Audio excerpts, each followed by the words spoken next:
Hello and welcome back to The Purposeful Shift. I'm Emma Bryant and I am really glad that you have chosen to spend some time with me today. In this week's episode, I will be talking about imposter syndrome, which is another thing that can keep us stuck and keep us doubting ourselves and living lives which feel less fulfilling than we would like them to. If this sounds like something that you can relate to, please join me as we explore this idea further, the impact that it has on us and how we can move beyond it. So last week I talked about my own week and living with the idea of the fear of looking stupid. So closely connected to that, and something which comes up a lot for me is the idea of imposter syndrome.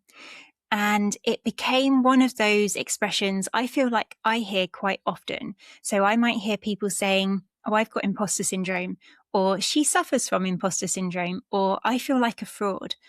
And I think those two words, imposter syndrome, have almost become part of our everyday language. And I feel like I experience this often. And I wanted to give you an example of something that happened just in the last couple of weeks. So it was a very exciting thing that happened for me. I was featured in the Women Who Podcast magazine as one of their up-and-coming podcasters. So I knew this was happening and I had been eagerly awaiting the issue to be released. And when I first saw the magazine, I flicked through to the right pages and I saw my little podcast image in the magazine and my description, and I was genuinely, absolutely delighted. It felt like a lovely moment to celebrate because this podcast, as you probably know, is still relatively new. It's actually going to be 5 months old this week, 5 months since the very first episode was published.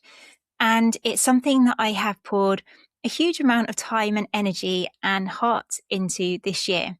So it was a really amazing feeling to see the purposeful shift there in the Women Who Podcast magazine, in print, in a real magazine, which features incredible women and their podcasts that they have produced. So then naturally, I started reading about the other women who were featured alongside me and what their podcasts were about and their experience. And some were doctors, some were therapists, some had decades of professional experience. And others had incredible lived experience that had led them to and shaped the work that they do today. And then I noticed that my feelings had changed slightly and my excitement had started to lessen a little. And instead of that excitement and genuine pride, I then found myself asking a completely different question in my mind. And you know that moment where there's a fully fledged debate going on inside your mind that you are kind of sat back observing, and both of the people debating are versions of you. Well, that's what was happening. And I'm asking myself, what am I doing here in this magazine alongside all of these incredible women who look and sound so together, so polished, so professional, so experienced? And the whole process of me kind of smiling from ear to ear with the excitement of being featured in the magazine to then kind of, slumpy shoulders, that happened so quickly that I kind of barely even noticed it at first, because one minute I was kind of celebrating and feel really proud of myself. And the next I was comparing myself to women I don't even know. And of course, the point of this story is that I suspect I'm not the only woman who is doing this regularly. Maybe you walk into a meeting at work and suddenly everybody else in the room seems like they know more about the topic that you're discussing today than you do. Or maybe you start a new job and you assume that everybody else knows exactly what they're doing and you're the only person who doesn't, and you're playing catch up. You're still chasing the kind of the new person identity and you're holding on to that for longer than you should. Or maybe you launch a business and you wonder if everybody else in the business world, every other entrepreneur has some secret cheat code that maybe you haven't discovered yet. Or maybe you are invited into a room that you have always wanted to be in, a bit like me being featured in the Women Who Podcast magazine. And instead of feeling proud to be there, you spend the majority of your time instead wondering whether somebody else made a mistake by inviting you to be in that room in the first place. So as I reflected on this kind of 10-second roller coaster of feelings, I realized that I didn't feel like an imposter because I'd lied about who I was, because I am here, I am doing the podcast, that's true and that's very real. And I hadn't pretended to be something I wasn't. I feel like I own the fact that I'm learning as I go, and I'm enjoying the process of learning how to be a podcaster and what that means and the technical skills that are involved in creating a podcast and giving it out to the world as something that people can listen to. And nobody had made a mistake in printing my podcast as one of the up and coming in the magazine. But I felt like an imposter because I was comparing myself to people who were simply in a different place to me. So maybe to me, they looked more polished in terms of their podcast image, their graphics, their logo, or the description of their show. Maybe they were further along in their journey than I am. Maybe their experiences and their life choices to date have taken them on different roads, but we were all sharing a similar destination and wanting a similar outcome, and that is to make an impact on others, however big or small that might be, through our podcasts. And when I thought about it a little bit more, I started to ask myself if I was really experiencing imposter syndrome, or if I was simply experiencing what it feels like to step into a different or a bigger room and to suddenly be visible alongside women who quite honestly inspire me, who I look up to and who I admire. And I think every time I have grown, every time I have stretched myself, every time I've started something new, I found myself surrounded by people who have more experience, they have more knowledge, or they have more confidence than me. And I remember feeling that in the past when I've started new jobs. And I remember feeling it even when I've been interviewing guests whose work is in areas that I don't know too much about.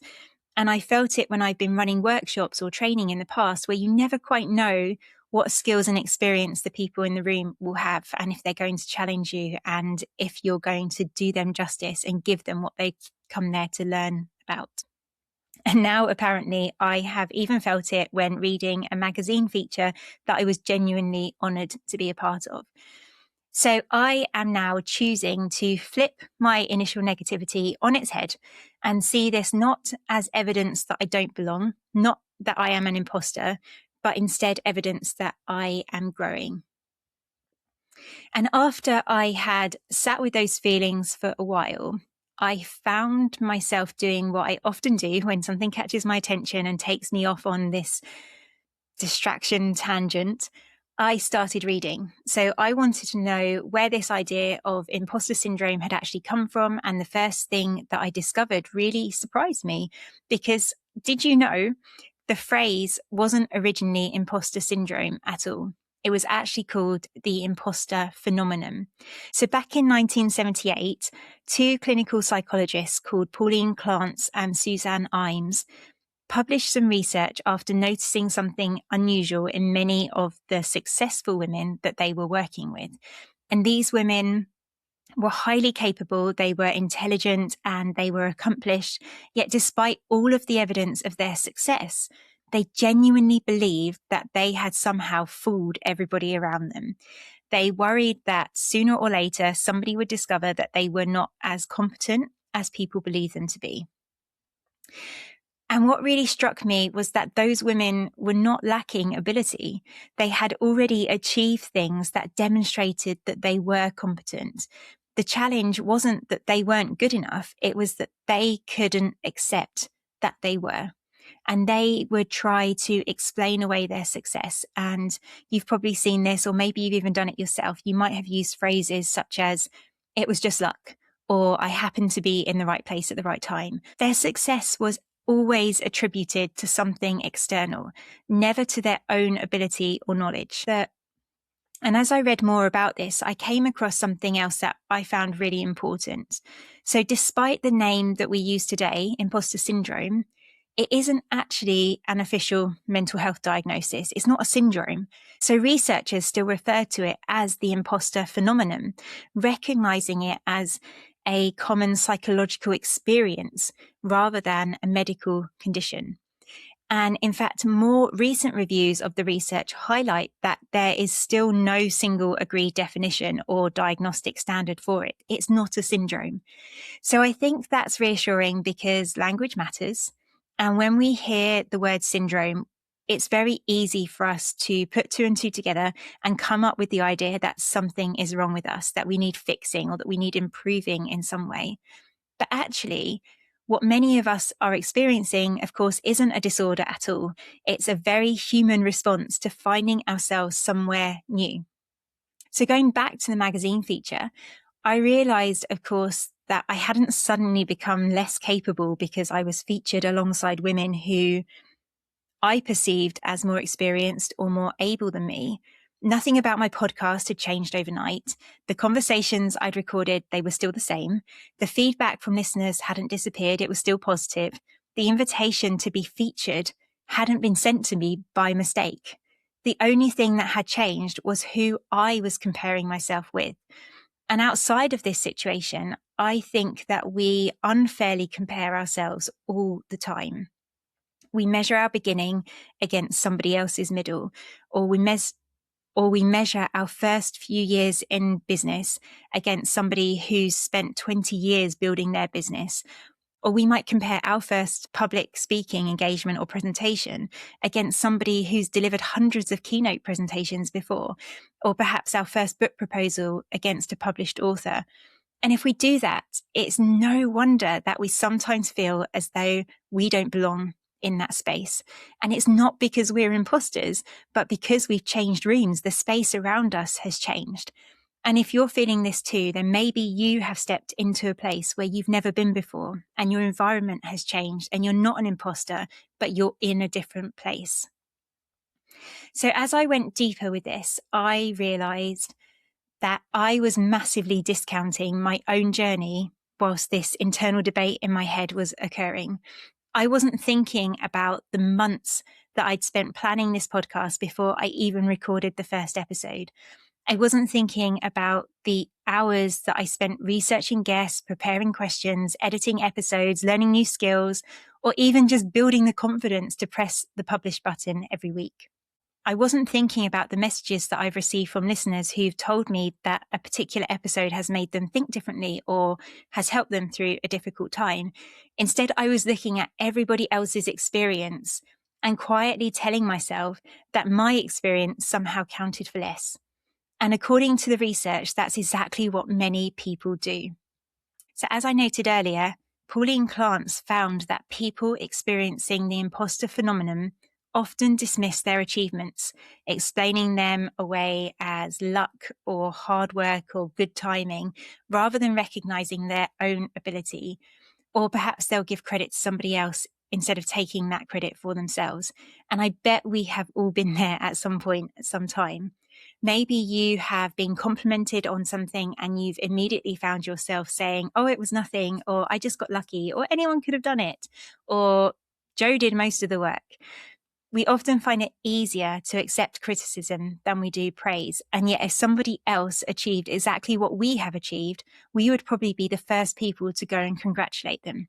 So I wonder, why is it so difficult to extend that same kindness to ourselves? Anyway, as I kept exploring this further, I came across the work again of the psychologist Albert Bandura, whose research on self-efficacy has shaped our understanding of confidence for decades. And Bandura had found that one of the strongest ways that people develop belief in their own ability is through what he calls mastery experiences. So in simple terms, confidence grows from doing something, not from waiting until we feel confident enough to do it in the first place. So every time we try something new, or we solve a problem, or we overcome a challenge, or some days we just simply keep going, we are collecting evidence. We're building our evidence bank. And that's evidence that we can cope, evidence that we can learn, evidence that we can grow. And when I read that, I smiled because it's something that I've talked about here before. Confidence doesn't usually come first. It's what comes afterwards. It's built through experience. It's built through that evidence bank, that reinforcing our beliefs that we can do something. You have to do a thing to feel confident that you can do the thing. So I wonder then whether imposter feelings appear because we're expecting ourselves to feel like experts whilst we're still actually learning. And if you are a highly ambitious or overachieving woman, then you probably recognize this, that need to feel like an expert from day one. And of course, if we think about that for a moment, we can see it's absolute nonsense. We wouldn't expect somebody to feel completely confident on their first day in a new job. And we wouldn't expect someone to feel like an experienced parent on the day they bring their first child home. And we wouldn't expect someone delivering their first keynote speech to feel exactly the same as someone who's spoken on hundreds of stages around the world over many years. But we might expect that of ourselves. Perhaps we have confused being new with not being good enough. And obviously they're not the same thing. Being new simply means that you're at the beginning of learning something. And it's good to have a beginner's mindset and to be open to learn more and to want to absorb what we can be taught. Being new says nothing about your potential. And standing as someone who is new to something alongside another person who is not new at that thing, that doesn't diminish you, because I suspect that every expert was once the person stood there wondering if they belonged. And as I was preparing for this episode, I realized that I don't think feeling like an imposter is always something that we need to get rid of.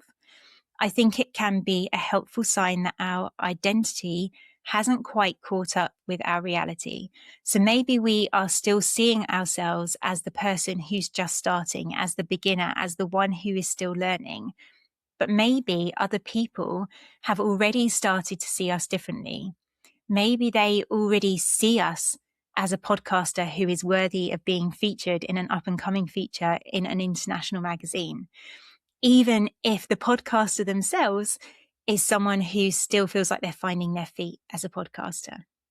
And this made me wonder how frequently we carry these old versions of ourselves into new opportunities. So we still see ourselves as someone who's new or a beginner or learning. And we still introduce ourselves with phrases like, oh, I'm just this, or I've only been doing this for a little while. Like we're apologizing for the fact that we're still learning. But isn't learning a lifelong adventure? Isn't it a sign that we're continuing to grow and evolve and become the best versions of ourselves? So now I'm starting to think about imposter syndrome or imposter phenomenon a little bit differently. Now for me, it's less about being a fraud and more about standing on unfamiliar ground or new ground. And that doesn't mean that we don't belong there on that ground. Maybe it's just a sign that we've not been stood there for very long just yet. So I would like to leave you with a couple of questions to reflect on this week. The first is, where in your life do you feel like you don't quite belong? And the second question is, if you stopped comparing yourself with people who've been there much longer than you have, what evidence would you see that you've already earned your place? Maybe you might remember the clients that you've already helped, or the conversations that you've already had, or the skills that you've already developed, or the challenges that you've already come, or the courage that it took to begin in the first place. Because I would like you to believe that the evidence is already there. You just have to allow yourself to see it. Thank you so much for joining me for another episode of The Purposeful Shift. If today's conversation resonated with you, you might enjoy my weekly newsletter, which takes these kinds of reflections and teams them with a little nudge for you to explore. You can sign up via my website, and I will pop the link in the show notes. Until next time, please take care of yourself, keep following your curiosity, and please remember that if you are feeling like a beginner right now, that does not mean that you don't belong here. Maybe it means that you have had the courage to enter a room that is big enough to help you grow. See you soon.